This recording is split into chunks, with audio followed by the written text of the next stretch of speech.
Monsieur le ministre, Madame la Présidente, Monsieur le rapporteur, simplifier les normes, voire stopper leur production, retrouver une relation de confiance entre les différentes administrations et nos concitoyens, que ce soit les élus, des usagers, des patients, des chefs d'entreprise, des agriculteurs, etc., est un sujet qui n'est pas nouveau, mais notre majorité a la volonté de continuer ce travail et surtout, et je l'espère, dans la condition que nous devons l'accompagner et impulser une véritable révolution culturelle.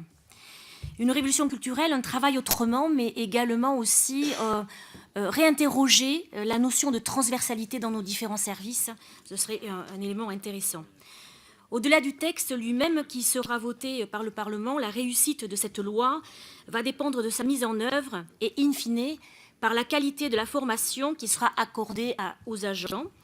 Et je voulais donc vous interroger sur la façon dont ces différents agents vont être accompagnés.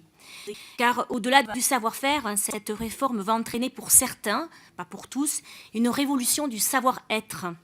Et ici, je pointe plus particulièrement à l'encadrement de certaines de nos équipes. Et je pose la question notamment, bien sûr, du management qui, je trouve, a été beaucoup interrogé.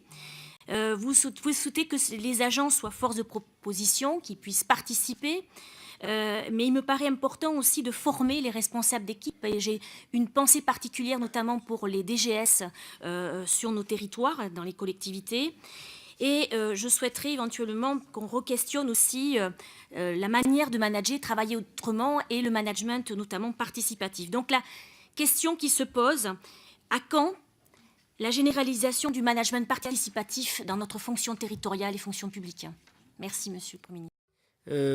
Finalement, le management participatif doit être généralisé, vous l'avez dit, et je pense qu'il doit être mis dans le principe même de la formation des agents.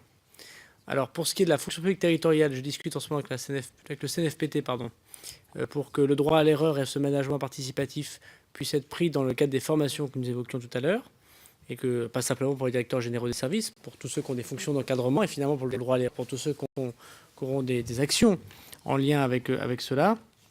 Et vous avez tout à fait raison de dire que, et c'est là où c'est difficilement quantifiable devant votre Parlement et difficilement mis en place dans un texte législatif, que ce management, cette façon de gérer les femmes et les hommes qui consiste à essayer de voir où est le but, à comprendre les intérêts de chacun et à essayer d'être de l'innovation et de la liberté individuelle, c'est une façon assez forte que l'État doit mettre en place vis-à-vis de ses agents publics. C'est pour cela que, par ailleurs, dans d'autres lieux, je plaide pour une véritable DRH de l'État, puisque la DGAFP fait un travail important, mais surveille surtout le statut, a beaucoup de discussions autour du règlement, autour de la fonction publique, et assez peu sur une vraie fonction de ressources humaines.